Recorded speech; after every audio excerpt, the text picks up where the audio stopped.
Hello dear students, welcome to our YouTube channel Career Planet. Myself Shelly Gurwani, your chemistry mentor. Students, RBSE board ने अपना नया board का test paper या board का हम कहते हैं सैंपल पेपर जो है वो बता दिया है। भाई इस बार कोविड हो गया तो बहुत सारे बच्चों ने स्कूल ही नहीं गए, है ना, और आपने सिलेबस टाइम पे कंप्लीट नहीं किया है, कुछ पार्ट डिलीट हो चुका है ना, तो बहुत सारी प्रॉब्लम्स की वजह से इस बार बहुत बच्चे कंफ्यूज्ड है कि क्या होगा, कैसे पेपर आएगा, क्या तरह का मतलब है ना चेंजेस हुआ है बोर्ड पेपर के अंदर, पैटर्न क्या है। तो बच्चों नया मार्किंग सिस्टम, नया बोर्ड पैटर्न क्या है वो हम डिस्कस करेंगे इस वीडियो के अंदर। सो स्टार्ट करते हैं बच्चों, न्यू टेस्ट पेपर और new model paper according to Rajasthan board. तो बच्चों मैं केमिस्ट्री का पेपर डिस्कस कर रही हूं, तो पेपर का पैटर्न देख लेते हैं बच्चों। तो देखो कुछ जनरल इंस्ट्रक्शंस है जो हमें फॉलो करने रहते हैं। Candidate must write first is roll number on the question paper compulsory. बताने की जरूरत नहीं है बच्चों, जो भी टेस्ट पेपर, जो भी आपका बोर्ड का पेपर आपके पास आया है, सबसे पहले उसके ऊपर अपना रोल नंबर लिख लो, उसके अलावा आपको कुछ भी नहीं लिखना है। Then all the questions are compulsory, सारे क्वेश्चंस आपको करने हैं, ठीक है, चॉइस उसके अंदर रहेगी, है ना। Then write the answer to each question in the given answer book only. तो जो आपको कॉपी दी आंसर तो उसमें लिखना है, पेपर पे बच्चों कुछ नहीं लिखना है, ध्यान रखेंगे। ये बच्चे बहुत परेशानी करते हैं जो पेपर के ऊपर कुछ लिख देते हैं, तो बच्चों चेकिंग आती है तो आप परेशान हो सकते हैं, तो आपको ध्यान रखना है जो भी आंसर है कॉपी के अंदर लिखना है। टेस्ट पेपर, बोर्ड का जो पेपर है आपके पास, उस पर कुछ नहीं लिखेंगे। Then students, for questions having more than one part, the answers to these parts are to be written together in continuity। तो बच्चों इस चीज को ध्यान रखना, क्योंकि नंबर जो कटते हैं ना वो यहीं कटते हैं। अगर आपने क्वेश्चन नंबर 1 कर लिया है ना, तो ट्राई करो कि उसके नीचे क्वेश्चन 2 करें, क्वेश्चन 2 हो गया, क्वेश्चन 3 करें। अब आपको लगता है मुझे सीक्वेंस में तो नहीं आता या बैटर नहीं आता, तो कोई बात नहीं। देखो 1 to 10 वैसे भी आपके ऑब्जेक्टिव क्वेश्चन है, तो क्वेश्चन 1 कर दो, है ना। 2 नहीं आता तो स्पेस छोड़ दो, भाई 2 लाइन का क्वेश्चन है तो 2 लाइन छोड़ दो, ज्यादा लग रहा है तो 3 लाइन छोड़ दो। देन क्वेश्चन 3rd कर लो, 4th कर लो, 5th नहीं आता है बच्चों तो फिर थोड़ी सी जगह छोड़ दो, देन 6 कर लो, 7 कर लो, ठीक है। अब इन लास्ट जब एग्जाम पेपर जब हम वापस चेक करते हैं, आपको लगे कि नहीं ये तो मुझे आ ही नहीं रहा है, मैं कुछ भी नहीं लिख सकता, तो बच्चों उसको थोड़ा थोड़ा कट कर दो, है ना। इस तरीके से बिल्कुल काटा कुटी नहीं करनी, हल्का सा कट कर दो कि भाई ये स्पेस ब्लैंक है ना, यहाँ आप लिख दो ब्लैंक, खत्म बात, ठीक है। तो आपको क्या होगा कि अगर आपको आ जाता है तो सारे क्वेश्चंस कंटिन्यूटी में हो जाएंगे, ठीक है। Then if there is any error, difference, contradiction in Hindi and English version of the question paper, the question of the Hindi version should be treated valid. तो बच्चों ये बोर्ड का पेपर है, तो यहाँ अगर हिंदी और इंग्लिश में थोड़ा कंट्रोवर्सी होता है ना, आपको लग रहा है हिंदी में तो कुछ और पूछ रहा है, इंग्लिश में कुछ और पूछ रहा है, तो करेक्ट जो होगा वो हिंदी वाला वर्जन माना जाएगा।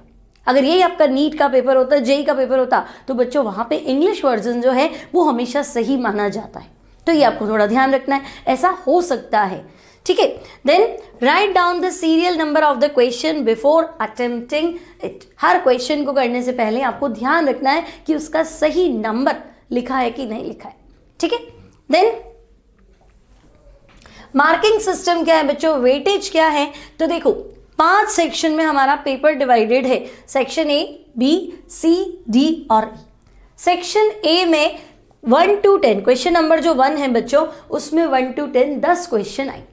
सेक्शन ए में आपके पास क्वेश्चन है 1 से लेके 11, लेकिन जो पहला ही क्वेश्चन है उसमें 10 क्वेश्चन है, वो सारे के सारे मल्टीपल चॉइस है, ऑब्जेक्टिव क्वेश्चन, यानी उसके 4 आंसर हैं ए, बी, सी, डी, उनमें से जो करेक्ट है वो आपको लिखना है। देन एक नंबर के क्वेश्चन है बच्चों, तो 10 क्वेश्चन तो ये हो गए, तो पहला क्वेश्चन उसमें 10 हो गए। अब क्वेश्चन नंबर 2 to 11, तो बच्चों 2, 3, 4, 5, 6, 7, 8, 9, 10 और 11, 10 क्वेश्चन और हो गए। अब वो भी क्वेश्चन क्या है, एक नंबर के हैं, है ना, लेकिन वो ऑब्जेक्टिव नहीं है। कैसे है वो भी हम पैटर्न में देखेंगे, ठीक है। तो टोटल 20 क्वेश्चन जो है बच्चों वो 1 मार्क के हैं, 1 to 10 ऑब्जेक्टिव है और बाकी के जो 10 है उनमें ऑब्जेक्टिव भी है और 1 लाइन के भी है, ठीक है। तो ये हो गया बच्चों 20 marks. Then question number 12 to 50, तो क्वेश्चन नंबर 12, 13, 14 और 50, 4 क्वेश्चन हो गए। अब ये चारों क्वेश्चन जो है ये 2 मार्क्स के हैं, 2 नंबर के हैं, तो 4 2s are 8 हो गया, तो 8 नंबर का पेपर वो हो गया, ठीक है। देन बच्चों 16 to 19 क्वेश्चन नंबर 16, 17, 18, 19 है ना, 16, 17, 18, 19 अगेन 4 क्वेश्चन हो गए। अब ये आपके 3 मार्क्स के हैं, है ना। पहले जो 4 क्वेश्चन थे वो तो 2 नंबर के थे, तो 8 नंबर बन गए। अब ये जो 4 क्वेश्चन है ये 3 नंबर के हैं, तो टोटल मार्क्स हो गए 12, 12 नंबर का पेपर ही हो गया।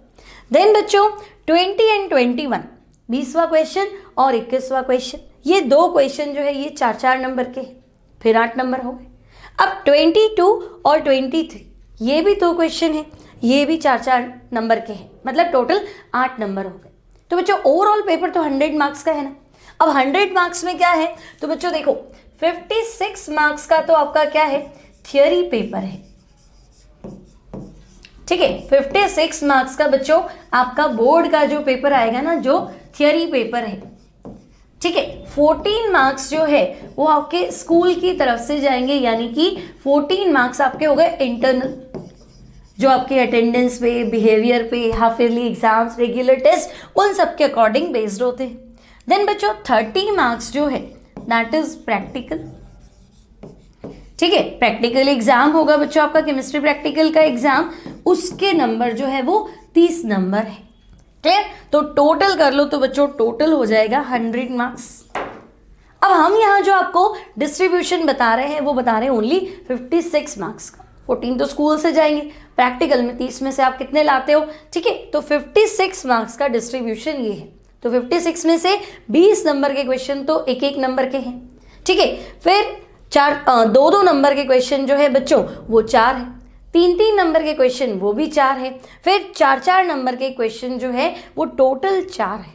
अब आपको लगेगा फिर ये अलग अलग क्यों किया, तो बच्चों ये चॉइस है ना, सेक्शन डी और सेक्शन ई। सेक्शन डी में 2 क्वेश्चन होंगे, 4 नंबर का 1 क्वेश्चन, 4 नंबर का दूसरा क्वेश्चन, जो आता है वो कर लो 1। ठीक है, तो फिर सेक्शन ई, तो बच्चों इसमें 4 नंबर का 1 क्वेश्चन, दूसरा भी 4 का, तीसरा भी 4 का, मतलब 1 क्वेश्चन और उसके बाद 2 चॉइस है। फिर टोटल 3 क्वेश्चन है, आपको जो आता है वो आप कर लो, अदरवाइज छोड़ दो। ठीक है, तो 3 में से 1 तो हम कर ही सकते हैं, है ना। तो थोड़ा इजी हो गया ना, पैटर्न में पहला तो नहीं आता, अब दूसरा भी नहीं आता, तो कोई चॉइस नहीं, लेकिन तीसरा तो आता होगा, है ना। तो बच्चों थोड़ा इजी हो जाएगा इस साल के लिए, सिर्फ इसी साल के लिए है ये पैटर्न। ठीक है, तो मार्क्स लाना बहुत इजी है, बहुत अच्छे से आप मार्क्स ला सकते हो। आई थिंक 100 आउट ऑफ 100 ला सकते हो, कोई बहुत बड़ी बात नहीं है, पेपर का पैटर्न बहुत इजी है। अब बच्चों क्वेश्चन को हम डिस्कस करते हैं, जो छोटे छोटे क्वेश्चन है हम इस वीडियो में डिस्कस कर लेंगे, और मैं आपको बता दूंगी हर क्वेश्चन जो है वो किस चैप्टर में से आया है। ठीक है, वीडियो के एंड तक आप रहना, तो मैं आपको बता दूंगी भाई इस चैप्टर में से इतने क्वेश्चंस आए हैं, मार्क्स इतने हैं। जो हमारा पैटर्न है, बोर्ड का पैटर्न है, जो सैंपल पेपर है, इसके अकॉर्डिंग मार्क्स डिस्ट्रीब्यूशन ये है। तो आपको पता चल जाए भी सॉलिड स्टेट इतने नंबर का आएगा, इलेक्ट्रोकेमिस्ट्री इतने नंबर का आएगा, सॉल्यूशन इतने का है, काइनेटिक्स इतने का है। ठीक है, तो वीडियो के एंड तक बने रहना बच्चों। सेक्शन 1 सेक्शन ए को हम डिस्कस कर लेते हैं बच्चों। तो अच्छा, ये मैंने आपको बता दिया, देखो 16 to 23 हैव इंटरनल चॉइस, है ना, मतलब 2 चॉइस है या 3 चॉइस वाला, 1 चॉइस है या 2 चॉइस है, क्योंकि एक तो है ही, नहीं आता तो दूसरा करोगे तो 1 चॉइस, और पहला है नहीं आता तो दूसरा, नहीं आता तो तीसरा, तो चॉइस 2 हो गई ऐसे। ठीक है, तो बच्चों सेक्शन ए, पहला क्वेश्चन आपके पास है, vapour pressure of a liquid on increasing the temperature. तो बच्चों टेम्परेचर बढ़ाओगे लिक्विड का, तो लिक्विड का टेम्परेचर बढ़ेगा तो ज्यादा से ज्यादा वेपर बनाएगा, और जितनी ज्यादा वेपर प्रेशर उतना ही ज्यादा। तो मैं कह दूं कि भाई टेम्परेचर बढ़ाएंगे तो वेपर प्रेशर बढ़ेगा। तो क्या आंसर होना चाहिए बच्चों, vapour pressure of liquid on increasing the temperature, temperature बढ़ेगा, वेपर प्रेशर बढ़ेगा, यानी answer should be B. Now rust is a mixture of, तो बच्चों रस्ट मतलब जंग लगना, तो जंग किस पे लगती है, आयरन पे। तो रस्टेड आयरन का फॉर्मूला होता है Fe2O3.XH2। तो आयरन अपने ऑक्साइड और हाइड्रोक्साइड फॉर्म में हो सकता है, तो यहां इसका आंसर क्या निकलेगा बच्चों, so this is Fe2O3 and hydrated form हो गया FeOH whole thrice. Now students, half life of a first order reaction. अच्छा, पहला क्वेश्चन जो है, चलो मैं यही लिख देती हूँ बच्चों, पहला जो क्वेश्चन है बच्चों वो है चैप्टर सोल्यूशन। ठीक है, सेकेंड जो क्वेश्चन है दैट इज फ्रॉम इलेक्ट्रोकेमिस्ट्री। ठीक है, अब हाफ लाइफ वाला जो क्वेश्चन है बच्चों, this is from chemical kinetics. Third question is from chemical kinetics. Now student, half life of a first order reaction is 69.3 second. Its rate constant is, तो बच्चों half life period दे रखा है आपको t half, कितना है 69.3 second है, ठीक है। रेट कांस्टेंट बताना है तो रेट कांस्टेंट का फॉर्मूला है 0.693 divided by T half. Now k equals to 0.693 divided by T half कितना है 69.3। तो पॉइंट पॉइंट उड़ा दो बच्चों, तो नीचे तो हो गए आपके पास 1000 और न्यूमरेटर में हो गया आपके पास कितना 10, ठीक है भाई। तो 10 10 कैंसिल कर देती हूँ, 693 कैंसिल हो गया, तो 1/100 यानी कि 10⁻⁻2 सेकेंड इनवर्स इसका सही आंसर हो जाएगा। तो 3 क्वेश्चन हो चुके हैं हमारे। Now which of the following has minimum gold number? So this question is from surface chemistry. ठीक है बच्चों, ये क्वेश्चन जो है ये आया है आपका सरफेस केमिस्ट्री से, ठीक है। तो which of the following has minimum gold number? तो बच्चों गोल्ड नंबर होता है प्रोटेक्टिव कॉलॉइड, जो प्रोटेक्शन करता है किसका, लायोफोबिक सॉल्ट का, है ना। तो प्रोटेक्टिव कॉलॉइड या लायोफिलिक सॉलिड जो आप मिलाते हैं लायोफोबिक में प्रोटेक्शन करने के लिए, ठीक है। तो प्रोटेक्शन करने के लिए मिलीग्राम में मिलाया गया उसका अमाउंट, ड्राई स्टेट में उसका amount, that is gold number. तो अगर मैं आपसे पूछूं कि मिनिमम गोल्ड नंबर, तो आंसर शुड बी जिलेटिन, और मैक्सिमम गोल्ड नंबर तो बच्चों आंसर हो जाएगा स्टार्च। तो यहां जो हमारा आंसर होगा that is gelatin. Now, which of the following has maximum ionization enthalpy? So, student, this question is from P block elements.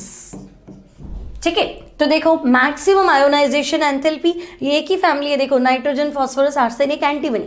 Periodic table में ग्रुप 15 में जाओ, है ना, नाइट्रोजन फॉस्फोरस आर्सेनिक एंटीमनी, ठीक है। तो हम कहेंगे भाई nitrogen being smallest element, group में ऊपर से नीचे जाते हैं, एटॉमिक साइज बढ़ता है, आईपी घटता है। तो nitrogen being smallest, size small है, आईपी मैक्सिमम है, और मैक्सिमम ही तो पूछा है, तो correct answer should be B.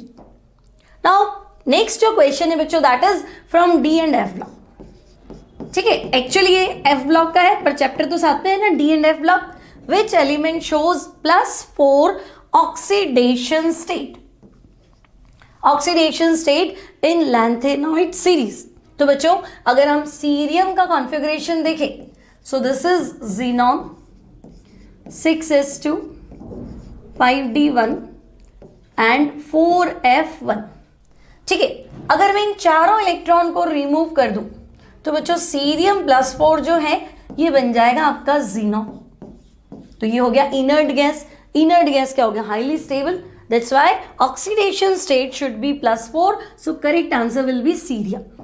Clear? So this question is from D and F block element. Now in which ion all the electrons are paired? अब बच्चों उसको D F block का भी मान सकते हो, कोऑर्डिनेशन कंपाउंड का भी मान सकते हो, क्योंकि दोनों लिंक्ड है ना। कोऑर्डिनेशन कंपाउंड, कॉम्प्लेक्स कंपाउंड कौन बनाता है, तो हम कहेंगे भाई मोस्टली तो D and F block के एलिमेंट्स बनाते हैं, ठीक है। तो ये उधर भी काम आएगा, इधर भी आएगा, ठीक है। तो यहां मैं इसको D and F block में कंसिडर कर लेती हूँ, ओके, क्योंकि कॉम्प्लेक्स डायरेक्ट तो नहीं पूछ रहा है, कॉन्फ़िगरेशन पूछ रहा है। तो बच्चों ऑल इलेक्ट्रॉन्स आर पेयर्ड की बात चल रही है। तो देखो अगर मैं कॉपर +1 की बात करूं, सिर्फ कॉपर लिखे बच्चों, तो कॉपर का कॉन्फ़िगरेशन होता है argon 3d10 4s1। Copper atomic number is 29, तो आर्गन पे कितना हो गया 18, 3d10 पे कितना हो गया 28, और 4s1 यानी 29। नाउ स्टूडेंट्स कॉपर +1 की बात कर लो भाई, तो जब कॉपर +1 की बात करोगे तो कॉन्फ़िगरेशन बनेगा आर्गन और 3d10। तो d10, तो d में 5 ऑर्बिटल है, सब में 2-2 इलेक्ट्रॉन फिल कर दिए, तो पूरा भर गया, है ना। और आपसे पूछा है ऑल इलेक्ट्रॉन्स आर पेयर्ड, तो answer will B copper +1। Clear? So this question is taken from D and F block element. Now student in group 15, which element is most abundant in earth crust? तो group 15 मतलब nitrogen, phosphorus, arsenic, एंटीमन, ये भी पढ़े था ना हमने। ये earth crust में, ध्यान रखना, अपर एटमॉस्फेयर की बात नहीं कर रहा है, अर्थ क्रस्ट में कह रहा है बच्चों कि ज्यादा कौन है। तो चलते हैं इसके ऑप्शन की तरफ। तो अर्थ क्रस्ट में आप बताइए, अपर एटमॉस्फेयर होता तो हम कहते थे भाई नाइट्रोजन सबसे ज्यादा है, लेकिन अर्थ क्रस्ट में बच्चों परसेंटेज ज्यादा होता है फॉस्फोरस। तो this question is again from P block elements. ठीक है, now which of the following is ambient ligand. तो बच्चों एम्बी है ना, जैसे एम्फीबिया होता है, एम्फीबिया क्या होता है, मेंढक, फ्रॉग क्या होता है, पानी के अंदर भी रह सकता है, पानी के बाहर भी रह सकता है, दो चॉइस है, लेकिन एक टाइम तो एक जगह रहेगा। सिमिलरली एम्बिडेंट लिगेंड, जिनके पास दो डोनर एटम होते हैं, है ना, लेकिन एक टाइम में एक जना लोन पेयर डोनेट करेगा। लाइक यहां पे कौन है, तो बच्चों नाइट्रो है ना, NO2, अगर नाइट्रोजन लोन पेयर डोनेट करता है तो आप लिखेंगे NO2, और अगर ऑक्सीजन लोन पेयर डोनेट करता है तो आप लिखेंगे ONO माइनस, नाइट्रीटो और nitro. So this question is from coordination compounds. ठीक है भाई, तो कोऑर्डिनेशन कंपाउंड में से ये क्वेश्चन ले लिया हमने, कॉम्प्लेक्स कंपाउंड में से। ओके, नाउ फिनॉल की रिएक्शन X किसी से कराओ KOH के साथ। नाउ जो कंपाउंड है बच्चों, अब इसको देख के थोड़ा डर लगता है, देखो C6H4 मतलब बेंजीन है और दो वैलेंसी खाली है, क्योंकि बेंजीन तो होता C6H6, आपके पास है H4 तो दो वैलेंसी खाली। अब बच्चों एक वैलेंसी पे तो है OH, एक पे है CHO, तो दिस इज सैलिसिल्डिहाइड। तो देखो फिनॉल ये रहा है ना, KOH का OH ये रहा, तो फिनॉल की रिएक्शन ऐसा हम किससे कराएं कि इसको ये CH वाला ग्रुप मिल जाए, थोड़ा आइडिया लगाओ। वैसे तो ये बहुत फेमस रिएक्शन है बच्चों, रिमल्टीमैन रिएक्शन। ठीक है, तो देखो एक हो सकता है मीथेनल, कार्बन टेट्राक्लोराइड, क्लोरोफॉर्म और इथेनॉयल क्लोराइड। तो इथेनॉल क्लोराइड तो वैसे भी नहीं हो सकता, दो कार्बन है, आपको तो एक ही कार्बन चाहिए। तो this is the famous reaction Reimer Tiemann reaction. Phenol की रिएक्शन क्लोरोफॉर्म से कराओ KOH की प्रेजेंस में, आंसर विल बी सैलिसिल्डिहाइड। अगर कार्बन टेट्राक्लोराइड ले लिया होता बच्चों तो यहां COOH बनता, सैलिसिलिक एसिड। ठीक है, तो हम कहेंगे यहां जो आंसर है that is chloroform, and this question is taken from, तो हम कहेंगे बच्चों this is from alcohol phenol ether. ठीक है, अल्कोहल फिनॉल ईथर बच्चों हमारी प्लेलिस्ट में आपको मिल जाएगा, पूरा चैप्टर विद कंप्लीट बोर्ड के नोट्स। ठीक है, और एक टेस्ट पेपर भी मिलेगा आपको फिनॉल से रिलेटेड, तो वो आप देख लेना, आपको हेल्प करेगा। Now students, question number 2 to 8, अब टोटल तो थे 2 to 11। देखो एक एक नंबर के 10 क्वेश्चन हो गए ऑब्जेक्टिव। अब हमने कहा था 2 से 11 वो भी एक एक नंबर के, लेकिन जो 2 to 8 है बच्चों वो 1 लाइन है ना, एक एक लाइन में आपको आंसर देना है। तो first question, what are super heavy elements. तो बच्चों सुपर हैवी यानी ट्रांस यूरेनिक एलिमेंट्स की बात कर रहे हैं, तो एलिमेंट्स आफ्टर यूरेनियम यानी एटॉमिक नंबर 92 के बाद वाले सारे एलिमेंट्स को क्या बोल दो, super heavy elements. So student this question is again from D and F block elements.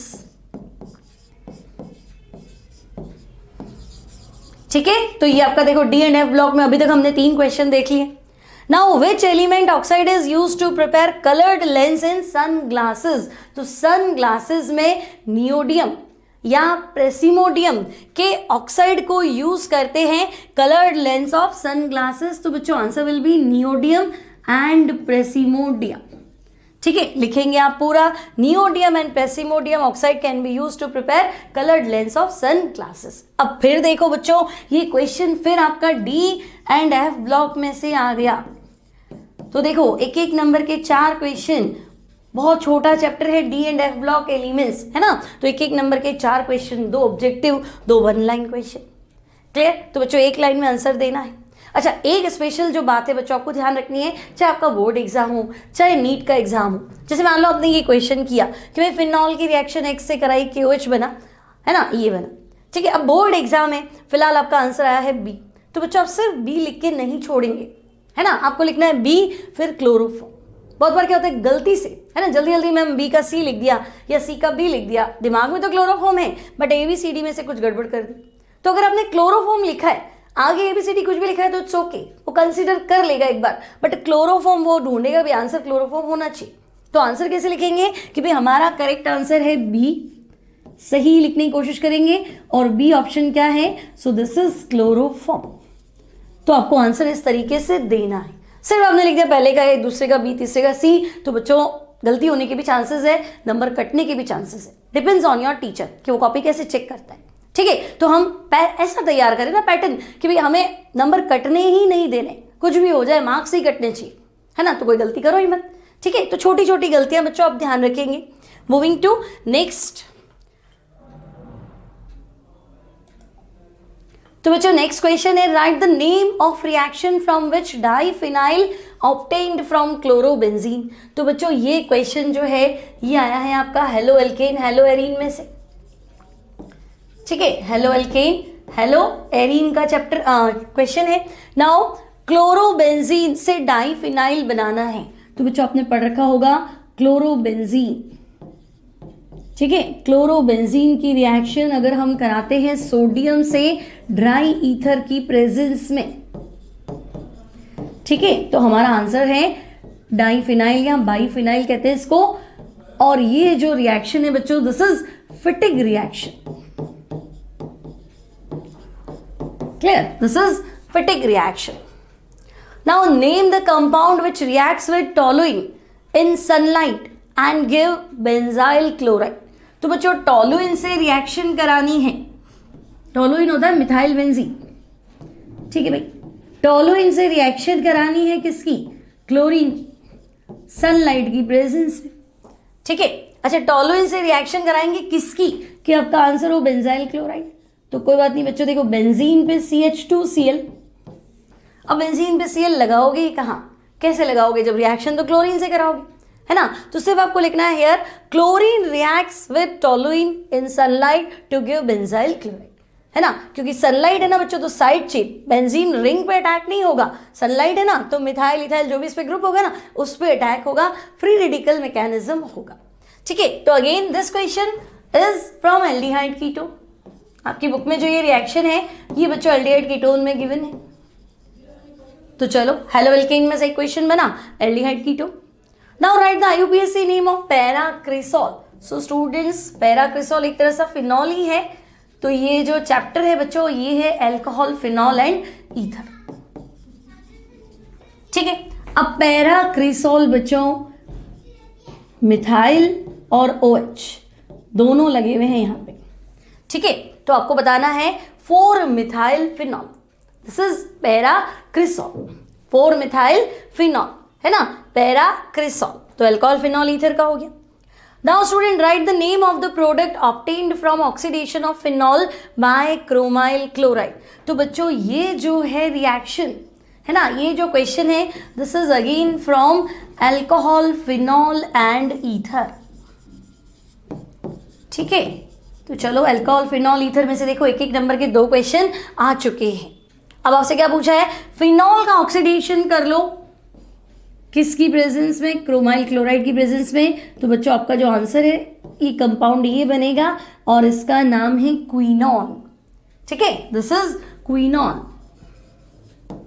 obtained by the oxidation of phenol in presence of chromyl chloride या dichromate।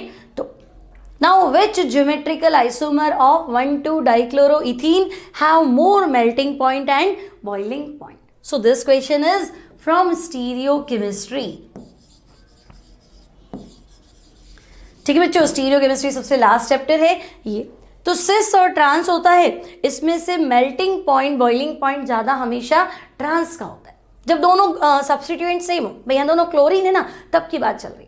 तो ट्रांस पे क्या होता है, सिमेट्री ज्यादा होती है ना, तो सिमेट्री ज्यादा होने से क्या होगा बच्चों, मेल्टिंग पॉइंट ज्यादा हो जाएगा ट्रांस का। विच ज्योमेट्रिकल आइसोमर ऑफ 1,2-डाइक्लोरोइथीन have more melting point and boiling point. यहाँ थोड़ा गड़बड़ है बच्चों। तो देखो अगर मैं ट्रांस की बात करूं तो ट्रांस में सिमेट्री ज्यादा होती है, तो सिमेट्री ज्यादा होने से मेल्टिंग पॉइंट ज्यादा होता है। लेकिन अगर मैं पोलैरिटी की बात करूं बच्चों तो सिस फॉर्म जो है वो ज्यादा पोलर होता है। ठीक है, तो पोलैरिटी के अकॉर्डिंग बॉइलिंग पॉइंट आपका ज्यादा होगा सिस फॉर्म का। लेकिन मेल्टिंग पॉइंट जो ज़्यादा होगा that will be of transform. ठीक है, तो क्वेश्चन में इसने थोड़ा आपको हिंट नहीं दिया है ना, आपको ऐसा लग रहा है कि एक का ही होगा, तो मोर मेल्टिंग पॉइंट आपको लिखना है ट्रांस, मोर बॉइलिंग पॉइंट आपको लिखना है सिस, क्योंकि मेल्टिंग पॉइंट सिमेट्री से डिसाइड होता है, बॉइलिंग पॉइंट पोलैरिटी से डिसाइड होता है। ठीक है, सो ये हो गए बच्चों 8 क्वेश्चन जो है, क्वेश्चन नंबर 2 to 8, ये एक एक लाइन के क्वेश्चन है, एक एक नंबर के क्वेश्चन है। Now students write answer of question 9 to 11 in answer book. तो बच्चों ये तो फिल इन द ब्लैंक्स है। Now question number 9, fill in the blank in following chemical equation. तो फिनॉल की रिएक्शन जिंक से कराओ, देखो बाई प्रोडक्ट दे रखा है ZnO, तो बच्चों ZnO उड़ गया तो बचा हुआ देख लो ना क्या है। सो क्या है हमारे पास C6H6। So again this question is from alcohol, phenol and ether. तो देखो अल्कोहल, फिनॉल, ईथर बच्चों 3 बार आ गया, 3 क्वेश्चन पूछ लिए इसमें से। Now the mixture of ethanol and ether is named as. तो बच्चों इथेनॉल और ईथर का वो मिक्सचर जो पेट्रोल की जगह यूज होता है उसे हम कहते हैं natalite. So this is natalite. We get dash when ethanoic acid reduced by lithium aluminium hydride. तो बच्चों अच्छा ये जो क्वेश्चन है देखो, ये फिर से ले लूं मैं, अल्कोहल, फिनॉल, ईथर। तो देखो अल्कोहल, फिनॉल, ईथर में से तो एक एक नंबर के बहुत क्वेश्चन हो गए। नाउ इथेनॉइक एसिड का रिडक्शन जब आप करने चले हैं लिथियम एल्यूमिनियम हाइड्राइड की प्रेजेंस में, तो बच्चों ये इसको रिड्यूस कर देगा किसके अंदर, तो ये इसे रिड्यूस करेगा इथेनॉल के अंदर। तो आपको ये रिएक्शन नहीं लिखनी है, आपको सिर्फ ये लिखना है we get ethanol when ethanoic acid reduced by lithium aluminium hydride. Reaction बताने की जरूरत नहीं है। So this question is again from alcohol, phenol, ether. अब बच्चों थोड़ा है ना यहाँ कंट्रोवर्सी रहता है। देखो अल्कोहल प्रिपरेशन में ये इक्वेशन दिया हुआ है और एल्डिहाइड कीटोन और एसिड है ना, तो कार्बोक्सिलिक एसिड की केमिकल प्रॉपर्टीज में भी रिएक्शन तो अब डिपेंड करता है ना, थोड़ा कॉन्ट्रोवर्सी आपको लगेगा मैंने अल्कोहल, फिनॉल, ईथर लिखवा दिया, लेकिन ये तो एल्डिहाइड कीटोन में भी तो एक ही रिएक्शन 2 चैप्टर में कॉमन है। ठीक है, तो depends. Now students section B में आ जाते हैं। तो सेक्शन बी का जो पहला क्वेश्चन है दैट इज फ्रॉम इलेक्ट्रोकेमिस्ट्री। अब क्वेश्चन क्या है देखो, calculate the lambda m for Na2SO4, the value of lambda Na plus 50.1 and SO4 minus 2 160। तो बच्चों आपको क्या करना है, मोलर कंडक्टिविटी निकालनी है लैम्डा एम फॉर Na2SO4। तो मोलर कंडक्टिविटी किसके इक्विवेलेंट होती है, तो हम कहेंगे सम ऑफ कंडक्टिविटीज ऑफ आयंस। तो यहां सोडियम तो है 2 और सल्फेट कितना है, सल्फेट है 1। ठीक है, हालांकि यह इनफाइनाइट डाइल्यूशन होना चाहिए बट क्वेश्चन में नहीं है तो ओके। नाउ लैम्डा Na2SO4, तो बच्चों ये क्या होगा, तो देखो सोडियम की कंडक्टेंस तो है 50.1 मल्टीप्लाई विथ 2 और सल्फेट की कंडक्टेंस है 160। ठीक है, तो 50.1 का 2 टाइम्स कर दो यानी कितना हो गया 100.2 प्लस 160। ठीक है, तो 260.2 Simon centimetre square mole inverse जो है ये यूनिट। क्लियर, तो question number 12 is from electrochemistry. Now students question number 13 is again from electrochemistry. The specific conductivity of 0.10 mKcl is 0.0129 Simon centimeter inverse at 298 Kelvin. Calculate its molar conductivity. तो बच्चों यहाँ पे आपको concentration given है C equals to 0.1 m, आपको specific conductance यानी कि कापा given है, कापा कितना है 0.0129। आपको क्या फाइंड करना है यहाँ पे, तो आपको फाइंड करना है मोलर कंडक्टेंस यानी कि लैम्डा एम। ठीक है, तो बच्चों फॉर्मूला क्या है, lambda M equals to kappa into 1000 upon C. Now put the value, kappa कितना है बच्चों, तो कापा है 0.0 129 इंटू 1000 डिवाइडेड बाय c कितना हो गया 0.1। ठीक है, तो इसको आप सॉल्व कर लेंगे तो 10 to the power 4 और ये आपका आ जाएगा 129। ठीक है, 129 Simon centimetre square mole inverse. This is again from electrochemistry. ठीक है, तो बच्चों ये हो गया क्वेश्चन नंबर 13। तो देखो 12 भी इलेक्ट्रोकेमिस्ट्री में से, 13 भी इलेक्ट्रोकेमिस्ट्री में से। मैं आपको हमेशा कहती हूँ फिजिकल केमिस्ट्री में से न्यूमेरिकल ज्यादा आते हैं, है ना। तो देखो दोनों न्यूमेरिकल है। Now question number 14, identify compound X in following chemical equation and gives it's IUPAC name. तो बच्चों मिथाइल क्लोराइड की रिएक्शन AgCl सिल्वर साइनाइड से कराओ। अब सिल्वर साइनाइड एक कोवलेंट कंपाउंड है, तो ये आयंस में नहीं टूटता, तो Ag प्लस और साइनाइड माइनस नहीं होता, है ना। तो यहाँ जो अटैक होता है that is from nitrogen side. तो ये नाइट्रोजन जाके मिथाइल पे अटैक करेगा और आपका जो X बनेगा it will be methyl isocyanide. ठीक है, तो X हो गया methyl isocyanide. Draw orbital diagram of methyl chloride. तो बच्चों ऑर्बिटल डायग्राम मतलब मिथाइल क्लोराइड यानी कार्बन, 3 हाइड्रोजन, सिंगल बॉन्ड में क्या है क्लोरीन। अब कार्बन का हाइब्रिडाइजेशन है sp3, तो आप टोटल 4 ऑर्बिटल बनाओ, कार्बन को sp3 हाइब्रिडाइज दिखाओ। 3 तरफ तो आप बनाओगे हाइड्रोजन। देखो ये कार्बन, ये sp3 हाइब्रिडाइज्ड ऑर्बिटल है, ये भी sp3 हाइब्रिडाइज्ड है और ये भी sp3 हाइब्रिडाइज्ड और यहाँ पे। ठीक है, तो बच्चों यहाँ ये आ गया आपका हाइड्रोजन, यहाँ पे भी आ गया hydrogen, this is again hydrogen. और यहाँ जो लेना है ना बच्चों दैट इज क्लोराइड, तो थोड़ा ध्यान रखना ये Cl। ठीक है, इस तरह से आपको बॉन्ड लेंथ वगैरह सेट करके बताना है कि भाई ये इसका ऑर्बिटल डायग्राम है। क्लियर। नाउ ये हो गया आपका क्वेश्चन नंबर 15। तो बच्चों ये चैप्टर कौन सा है, तो ये चैप्टर है हमारा हेलो एल्केन। ठीक है, तो देखो ऑर्गेनिक केमिस्ट्री में डायरेक्ट रिएक्शन पूछी जा रही है, फिजिकल में direct numerical. Now question number 15, write difference between threo and erythro form. तो बच्चों पहले तो ये चैप्टर है तुम्हारा स्टीरियो केमिस्ट्री। चैप्टर कौन सा है, दिस इज स्टीरियो केमिस्ट्री। अब इरिथ्रो और थ्रियो क्या होते हैं बच्चों, तो इरिथ्रियो और थ्रियो जब लिखते हैं जब 2 कायरल कार्बन होते है ना, और 2 कायरल कार्बन और बाकी के ग्रुप्स तो सेम साइड और ऑपोजिट साइड, है ना, तो उसमें से एक फॉर्म आपका इरिथ्रो और दूसरा क्या हो जाता है थ्रियो। ठीक है, तो this is from stereo chemistry question number 50। ठीक है, अब बच्चों जो छोटे छोटे क्वेश्चन होंगे वो मैं करा दूंगी, है ना, लेंथ ज्यादा है वो पॉसिबल नहीं हो पाएगा, बट आई होप एंजॉय आप जरूर करेंगे इस वीडियो को। सो सेक्शन सी में आ जाते हैं, define the mass percentage and write formula to determine the mass percent. तो बच्चों ये क्वेश्चन आपका सॉल्यूशन है, ये भी सॉल्यूशन। तो question number 16 is from solution. तो मास परसेंट समझ गए, 100 ग्राम सॉल्यूशन में सॉल्यूट का मास कितना है। ठीक है, फॉर्मूला बताना है मास परसेंट का, तो mass of solute upon mass of solution into 100। Now give 2 examples of ideal solution. तो बच्चों आइडियल सॉल्यूशन जो एक जैसे क्लोरोमीथेन क्लोरोइथेन, है ना, या क्लोरोमीथेन ब्रोमोमीथेन।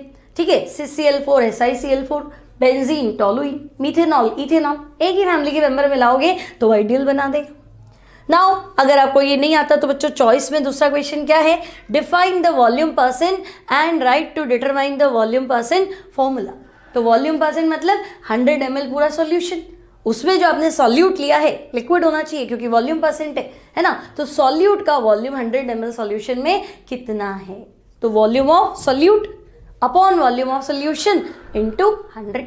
तो देखो दोनों सॉल्यूशन में से या तो मास परसेंट निकाल दो या वॉल्यूम परसेंट निकाल दो, same question. Now 2 examples of non ideal solution. तो बच्चों कोई भी 2 नॉन आइडियल लिख दो, चाहे पॉजिटिव डेविएशन में से लिखना चाहते हो चाहे नेगेटिव डेविएशन में से। आप लिख सकते हो ethanol cyclohexane, non ideal solution है, क्लोरोफॉर्म एसीटोन वो भी नॉन आइडियल सॉल्यूशन है, डिपेंड्स। ठीक है, so both these questions are from chapter solution. Now write the general electronic configuration of chalcogen. तो बच्चों चैल्कोजेन जो है दिस इज ऑक्सीजन फैमिली।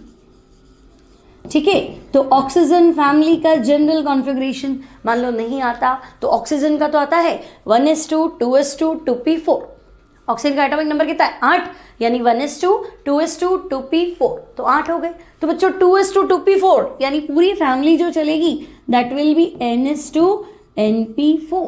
बस ये general configuration. Now Epsom salt का फॉर्मूला लिख दो। तो बच्चों इप्सम सॉल्ट का फॉर्मूला आपको यहाँ लिखना है, दोनों साथ में ही है, ठीक है। तो ये सेक्शन सी 2 नंबर का क्वेश्चन है। तो देखो पहला क्वेश्चन यानी आधे आधे नंबर के 2 क्वेश्चन हो गए। Now complete the following chemical reaction. तो बच्चों अमोनिया की रिएक्शन क्लोरीन से कराओ, दूसरी बार भी अमोनिया की रिएक्शन क्लोरीन से कराओ। अब अगर क्लोरीन ज़्यादा है तब तो आपका कंपाउंड होता है NCl3, और अगर बच्चों क्लोरीन कम है तो आपका आंसर जो होता है दैट इज, क्लोरीन ज़्यादा है ना सेकेंड वाली इक्वेशन में, है ना, यहाँ क्लोरीन ज़्यादा है तो यहाँ तो हो जाएगा NCl3, बाकी बैलेंस कर लोगे। और क्लोरीन कम है अमोनिया ज़्यादा है तो आंसर होता है अमोनियम क्लोराइड, ठीक है। तो this is question number 17। Chapter नहीं बताया क्या बच्चों मैंने, ये आपका 17 जो है ये आपका आ गया पी ब्लॉक में से, ठीक है। So this is from P block elements. Now write the general configuration of halogen group. तो बच्चों हैलोजन ग्रुप क्वेश्चन जो है वापस में लिख देती हूँ, ये भी आपका जो सारे के सारे क्वेश्चन है that is from P block. तो बच्चों ऑक्सीजन की नेक्स्ट फैमिली हैलोजन हो गई, तो कॉन्फ़िगरेशन हो गया NH2 NP5, ठीक है। Write the chemical formula of cryolite होगा बच्चों। तो क्रायोलाइट क्या होता है, तो फॉर्मूले आप लिख लोगे बुक में से ढूंढ के, KCl.MgCl2.6H2, दिस इज क्रायोलाइट।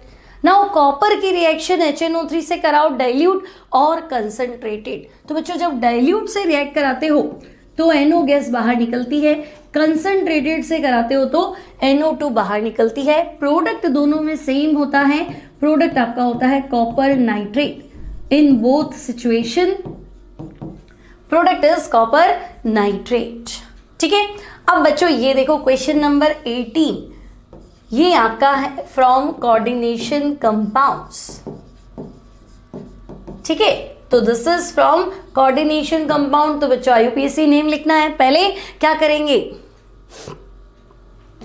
करेंगे, ऑक्सीडेशन स्टेट निकालेंगे। ऑक्सीडेशन स्टेट निकालने के बाद में आपको इनका क्या करना है, नेमिंग करनी है, ठीक है। सिंपल सी है नेमिंग, कोई बहुत ज़्यादा टफ नहीं है। Draw the geometrical diagram of complex. अब ये मत सोचना कि ज्योमेट्रिकल आइसोमेरिज्म पूछ लिया, है ना। इसमें VBT के अकॉर्डिंग इसका हाइब्रिडाइजेशन स्टेट निकालो। 5 लीगेंड है तो 5 लीगेंड की ज्योमेट्री कैसे बनाओगे, ट्राइगोनल बाइपिरामिडल। तो बस ज्योमेट्री बना दो। सिमिलरली बच्चों नाम लिख दो, सिंपल कॉम्प्लेक्स है हेक्साकार्बोनाइल कोबाल्ट, ऑक्सीडेशन स्टेट 0 है।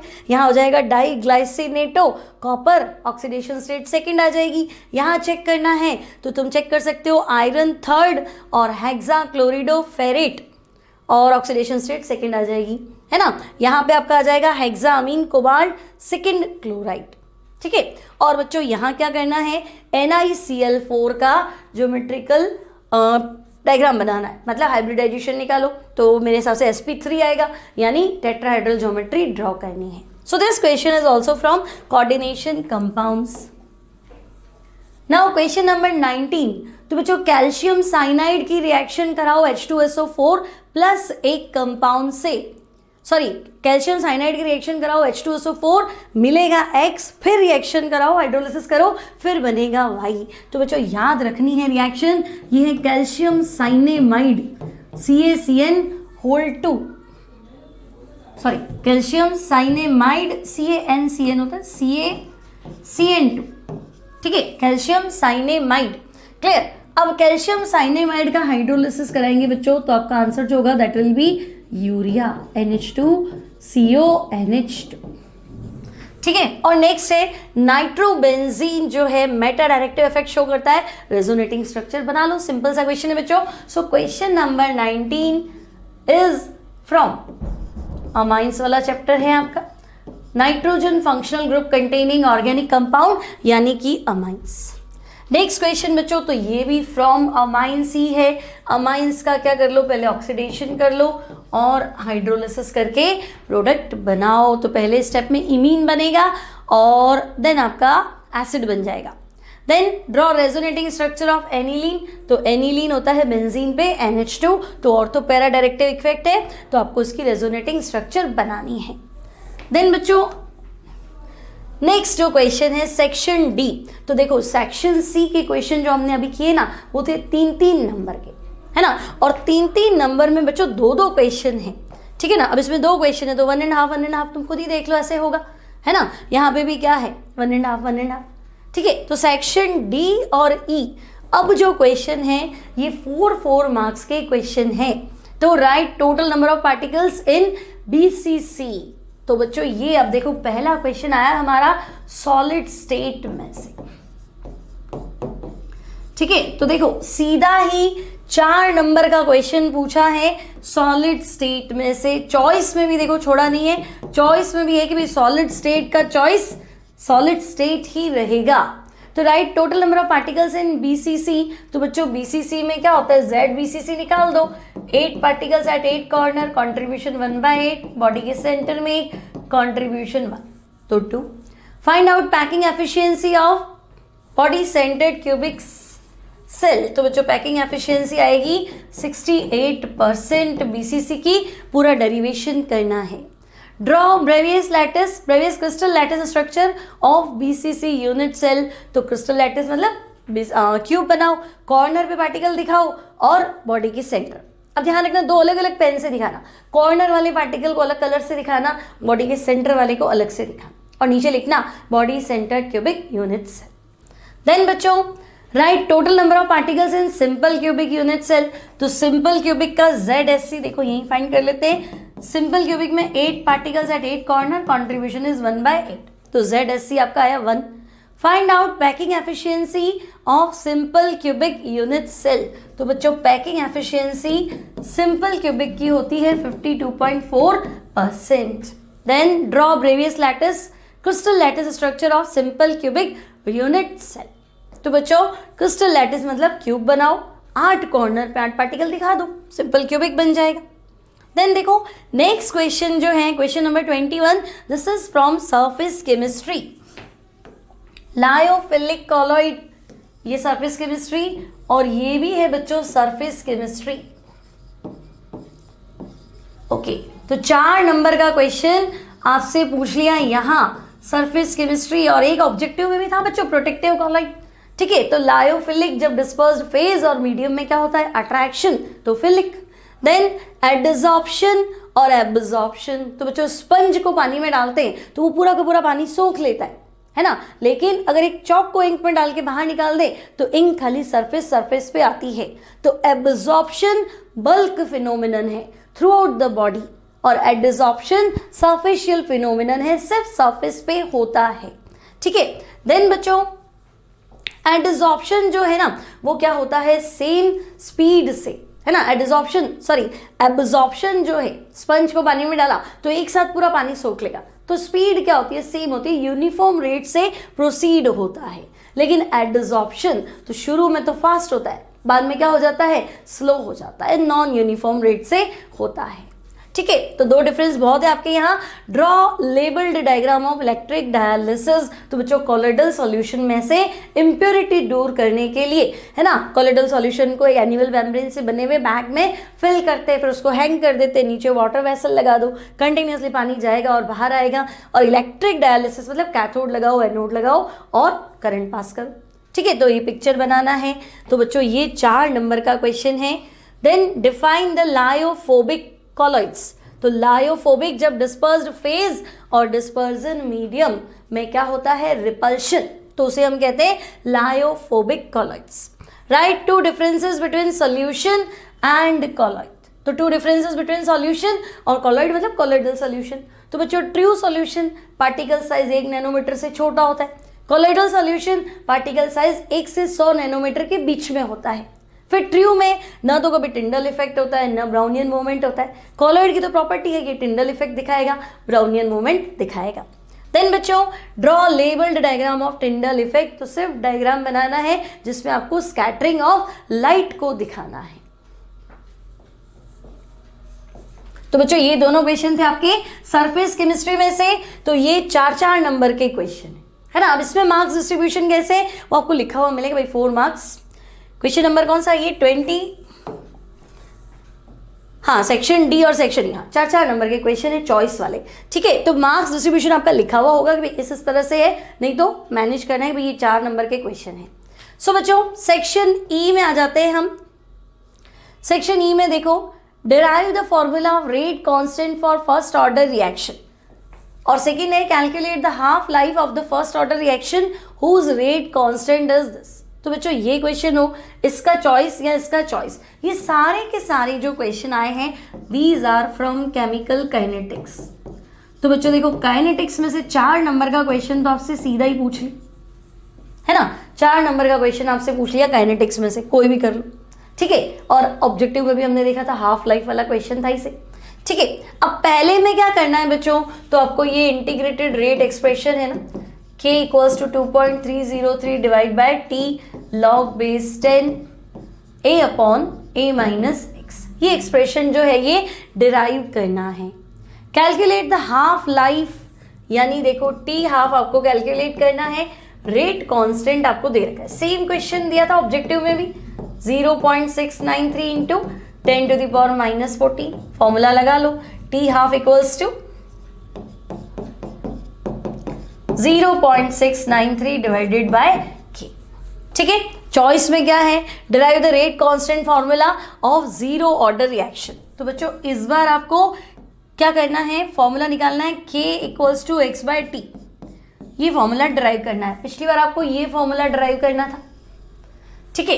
Then calculate the half life of zero order reaction whose rate constant. तो बच्चों k दिया हुआ है, इनिशियल कंसंट्रेशन दी हुई है, और आपको इस बार t हाफ फाइंड करना है, ठीक है। तो ये आपका second question. Third, derive the half life period formula from the rate equation for the first order reaction. तो फर्स्ट ऑर्डर रिएक्शन, इससे आपको टी हाफ का फॉर्मूला निकालना है। टी हाफ हमने लिखा था ना, ये फॉर्मूला डिराइव करके दिखाना है फर्स्ट ऑर्डर रेट एक्सप्रेशन से। Half life period for the first order reaction, तो बच्चों टी हाफ दिया हुआ है, रेट कांस्टेंट, सारे फॉर्मूले देखो एक ही फॉर्मूले पे सारे क्वेश्चन पूछे जा रहे हैं, कितना सिंपल पेपर बनाया है, ठीक है। तो बच्चों ये भी 4 मार्क्स के क्वेश्चंस है, ध्यान रखने आपको। लेकिन चॉइस जो है बच्चों एक से ज्यादा है ना। फर्स्ट नहीं आ रहा है सेकंड करेंगे, सेकंड नहीं आ रहा है थर्ड करेंगे।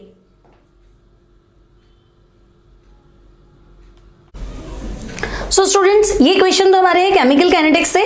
नेक्स्ट क्वेश्चन की तरफ चलते हैं हम। लास्ट क्वेश्चन है हमारा क्वेश्चन नंबर 23। सो देखो 23 में आपके पास 3 क्वेश्चन है, चॉइस में फिर 3 क्वेश्चन है, चॉइस में फिर यानी या तो फर्स्ट करना है, नहीं तो सेकंड करना है, नहीं तो बच्चों आपको थर्ड करना है, ठीक है। तो ये 4 नंबर के क्वेश्चन है, मार्क्स डिस्ट्रीब्यूशन नहीं है, तो उस टाइम गिवन होगा तो ओके, अदरवाइज एग्जामिनर अपने हिसाब से सेट करेगा, है ना भाई। 1.5 प्लस 1.5 प्लस 1 कर सकता है, या 1 प्लस 1 प्लस 2 कर सकता है, डिपेंड्स। तो फर्स्ट क्वेश्चन है बच्चों, एसिटाल्डिहाइड की रिएक्शन आपको करानी है, एसिटाल्डिहाइड की रिएक्शन करानी है क्लोरीन से NaOH की प्रेजेंस में, X बनेगा, फिर NaOH की प्रेजेंस में तो बच्चों Y और सोडियम फॉर्मिंग। तो एसिटाल्डिहाइड अगर क्लोरीन से रिएक्ट करेगा तो यहां बनेगा क्लोरल, तो जो आपका X होना चाहिए that should be chloral, CCl3CHO, ये आपका होना चाहिए X क्लोरल।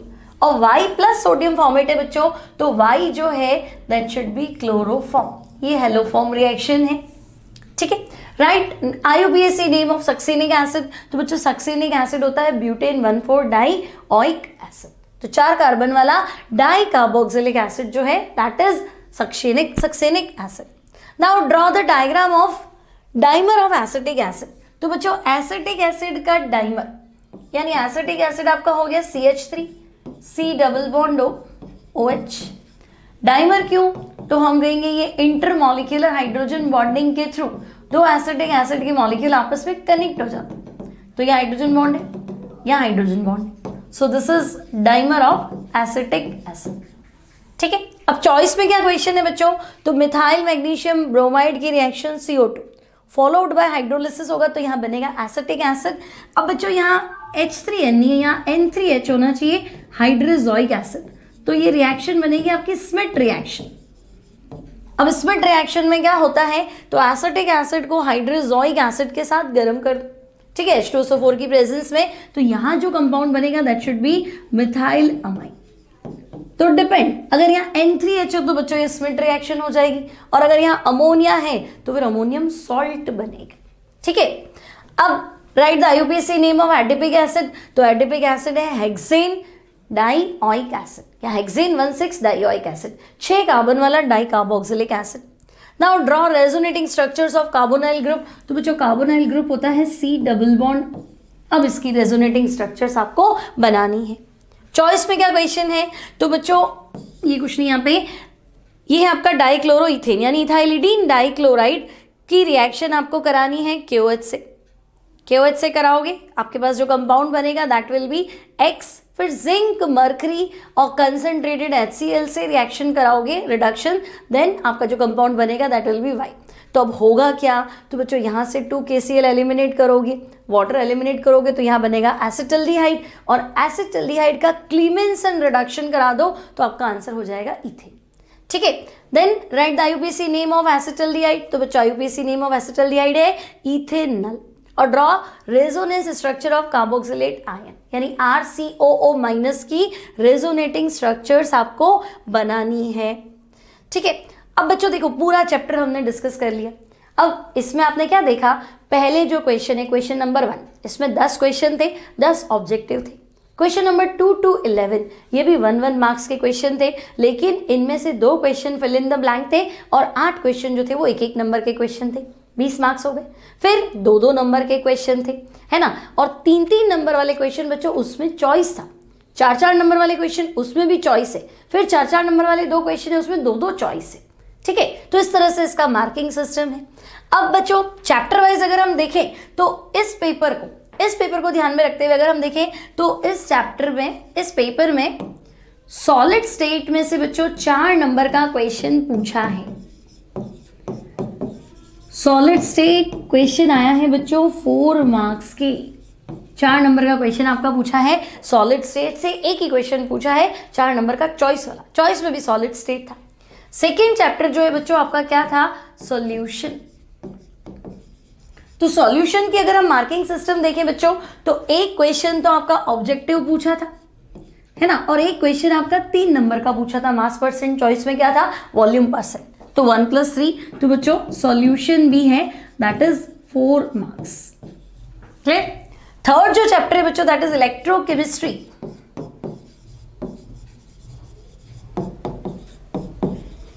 तो बच्चों इलेक्ट्रोकेमिस्ट्री में से यहां आपसे पूछा है एक ऑब्जेक्टिव क्वेश्चन और 2 नंबर के 2 न्यूमेरिकल, एक ऑब्जेक्टिव फिर एक स्पेसिफिक कंडक्टेंस वाला क्वेश्चन था और दूसरा लैम्डा एम वाला। तो टोटल जो क्वेश्चन के अकॉर्डिंग मार्क्स बन रहे हैं दैट इज 5 मार्क्स।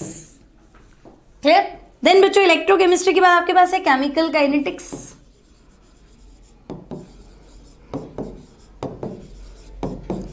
तो केमिकल काइनेटिक्स में भी आपने देखा था हाफ लाइफ वाला क्वेश्चन था, एक क्वेश्चन आपका ऑब्जेक्टिव है और 4 नंबर का एक बड़ा क्वेश्चन पूछा है, यानी यहां पे काइनेटिक्स के मार्क्स भी हो गए आपके 5। देन स्टूडेंट्स काइनेटिक्स के बाद अगर मैं सरफेस केमिस्ट्री की बात करूं तो सरफेस केमिस्ट्री में से भी एक क्वेश्चन आपसे पूछा था ऑब्जेक्टिव, एक क्वेश्चन पूछा है 4 मार्क्स का। तो टोटल मार्क्स जो होते हैं दैट इज 5 मार्क्स। देन बच्चों मेटलर्जी आपका डिलीटेड है। पी ब्लॉक को अगर हम स्टडी करें, पी ब्लॉक एलिमेंट्स, तो पी ब्लॉक एलिमेंट्स में बच्चों ऑब्जेक्टिव में 2 क्वेश्चन है और एक क्वेश्चन आपका 3 नंबर का है, एक ऑब्जेक्टिव फिर एक ऑब्जेक्टिव फिर 3 नंबर का एक क्वेश्चन, यानी यहां पे जो मार्क्स बन रहे हैं that is 5 marks. Then students D and F block की बात करें तो इस पेपर में D and F block elements में से 1 + 1 + 1 + 1 एक नंबर के बच्चों 4 क्वेश्चन आपसे पूछ लिए गए हैं, एक भी क्वेश्चन बड़ा नहीं था। देन बच्चों कोऑर्डिनेशन कंपाउंड की बात कर लेते हैं। तो कोऑर्डिनेशन कंपाउंड्स में से एक क्वेश्चन तो ऑब्जेक्टिव में पूछा था एम्बिडेंट लिगेंड वाला, ठीक है, और 3 नंबर का एक क्वेश्चन और था। तो जो मार्किंग थी दैट इज 4 मार्क्स।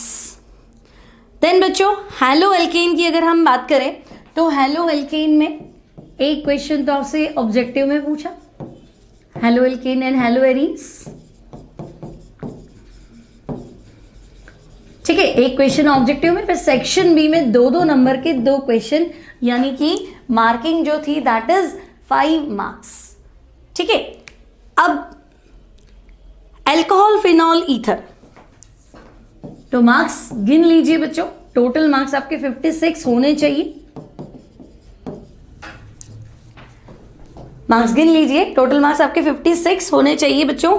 तो अल्कोहल फिनॉल ईथर में एक ऑब्जेक्टिव है, एक लाइन का क्वेश्चन है, देन एक क्वेश्चन और पूछा है आपसे, और 1 नंबर का एक और पूछा है, फिल इन द ब्लैंक्स, यानी कुल मिला के आपसे 4 क्वेश्चन पूछे हैं, 1 + 1 + 1 + 1, टोटल हो गए 4 question. Then aldehyde ketone,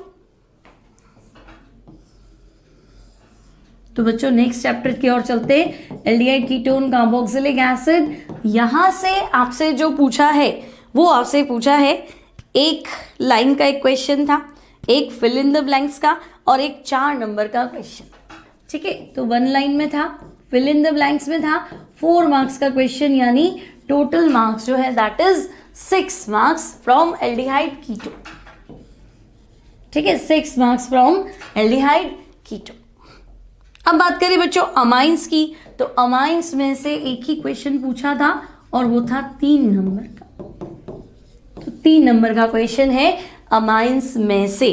then polymer आपके डिलीटेड है, बायोमोलिक्यूल डिलीटेड है, एवरीडे लाइफ में से भी कोई क्वेश्चन नहीं है। एक क्वेश्चन आपका स्टीरियो केमिस्ट्री से 1 नंबर का है,